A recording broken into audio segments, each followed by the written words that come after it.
ఆర్టీసీకి మాత్రం చైర్మన్ లేకపోవడంతో కూడా ఇబ్బంది అవుతుందన్న విషయాన్ని పదే పదే కార్మికులు చెప్తున్నారు. ఒక పక్క యూనియన్ లేదు, ఇంకొక పక్క చైర్మన్ లేదు.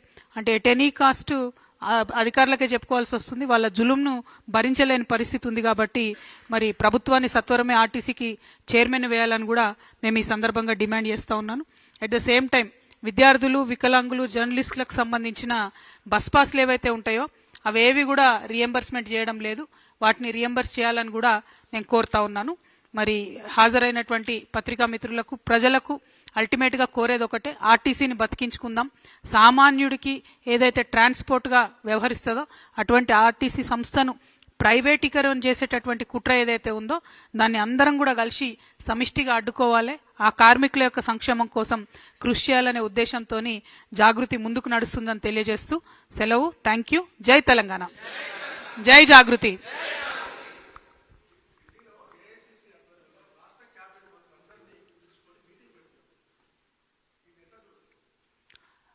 నేను చూసిన హరీష్ రావు గారి స్టేట్మెంట్ని, తెలంగాణ ఆత్మగౌరవాన్ని తాకట్టు పెట్టి మొత్తం క్యాబినెట్ అంతా ఢిల్లీకి తీసుకుపోయినని అంటున్నారు.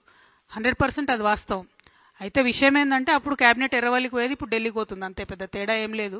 సో క్యాబినెట్ ఆత్మగౌరవం అనేటటువంటిది ఎక్కడైనా కూడా సెక్రటేరియట్లో క్యాబినెట్ మీటింగ్లు జరిగితే దానికి మర్యాద ఉంటుంది. అట్లా కాకుండా క్యాబినెట్లో ఉండే మంత్రులు, ప్రజల ద్వారా ఎన్నికైనటువంటి ప్రజాప్రతినిధులు, వాళ్ళందరి ఆత్మగౌరవాన్ని పరిరక్షించే విధంగా రాజకీయ నాయకుల వ్యవహారం ఉంటే బాగుంటుంది అనేటటువంటిది నేను అనుకుంటాను. జకీరన్న,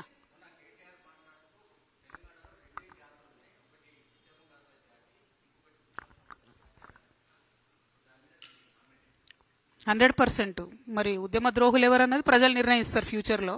ఎందుకంటే ఉద్యమానికి ద్రోహం చేసేటటువంటి వ్యక్తులందరినీ పక్కన పెట్టుకొని మాట్లాడుతున్నది ఎవరు, ఉద్యమకారులతో పాటు ప్రయాణం చేస్తున్నది ఎవరని ప్రజలు గమనిస్తూనే ఉన్నారు కదన్న రోజు. ఆయన కేటగిరైజేషన్ చేస్తే, వారు కేటీఆర్ గారు కేటగిరైజేషన్ చేస్తే కేటగిరైజేషన్ జరగదు కదా. ప్రజలు చేస్తారు కేటగిరైజేషన్ అన్నది. ప్రజలు గుర్తిస్తారు ఎవరు ఉద్యమకారులు, ఎవరు ఉద్యమ ద్రోహులు అన్నది.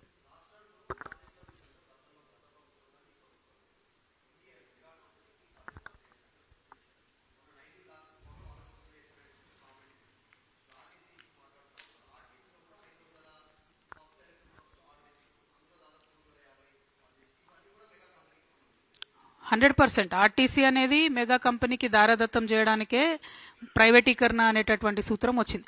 ఎలక్ట్రిక్ బస్సులు కావాలి, పర్యావరణాన్ని పరిరక్షించాలని అందరం కూడా అంటున్నాం. కాకపోతే పాయింట్ ఏంటంటే ఆ ఎలక్ట్రిక్ బస్సులు ఆర్టీసీ ఓనర్షిప్లో నడవాలి. దానికి మన గవర్నమెంట్ అంటే మన ఆర్టీసీ డ్రైవర్ ఉండాలి.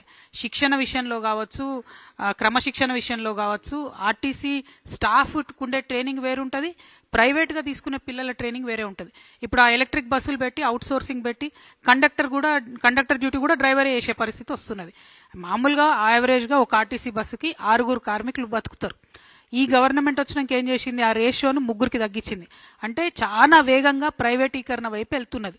అది కరెక్ట్ కాదు, ఎవరికి కరెక్ట్ కాదు. అది రాష్ట్రానికి కరెక్ట్ కాదు, ఆర్టీసీకి కరెక్ట్ కాదు. పర్యావరణాన్ని సరిచేయాలనుకుంటే మన ఓనర్షిప్ అనేటటువంటిది ఎలక్ట్రిక్ బస్సులది గవర్నమెంట్ దగ్గర ఉండాలి. ఎందుకు అద్దెకు తీసుకుంటున్నారు? ఆ అద్దెకు ఉండే కండిషన్లు ఏంది, మళ్ళీ ఎప్పుడు ఇస్తారంటే అల్టిమేట్గా ప్రైవేట్ వ్యక్తులకు, ప్రైవేట్ సంస్థలకు లాభం చేస్తున్నారు అనేది క్లియర్గా తెలుస్తున్నది. Thank you. అది తప్పు. యాక్చువల్లీ మంచి టాపిక్ గుర్తు చేసినావు బ్రదర్. JNURM అనే స్కీమ్ ఉంటుంది. దాంట్లో ఒక్కొక్క బస్సుకు 36 లక్షలు గ్రాంట్ వస్తుంది. ఈ రాష్ట్ర ప్రభుత్వం వచ్చిన తర్వాత, బీఆర్ఎస్ ప్రభుత్వం ఉన్నప్పుడు గ్రాంట్ రిలీజ్ చేసింది. ఈ ప్రభుత్వం వచ్చిన తర్వాత ఏదైతే కేంద్రం నుండి గ్రాంట్ వస్తుందో వీళ్ళు ఆర్టీసీకి ఇస్తలేరు. నేను అందుకే శ్వేతపత్రం రిలీజ్ చేయమని చెప్తున్నా. ఒక పక్క మహాలక్ష్మి పథకం కింద ఆర్టీసీని వాడుకుంటూ ఆర్టీసీకి చెల్లించాల్సిన డబ్బులు చెల్లించడం లేదు. రెండవది, కేంద్రం నుంచి వచ్చేటటువంటి గ్రాంట్స్ ఏవైతే ఉంటాయో అవి ఆర్టీసీకి రాకుండా చేస్తూ ఉన్నారు. దీనివల్ల ఆర్టీసీ ఎంప్లాయీస్ వాళ్ళు దాచుకున్నటువంటి సొమ్ము కూడా బయటకు ఇవ్వలేని పరిస్థితి. ఆర్టీసీలో ఎవరైనా రిటైర్ అయితే వాళ్ళకి రిటైర్మెంట్ బెనిఫిట్స్ ఇవ్వలేని పరిస్థితి ఉన్నది.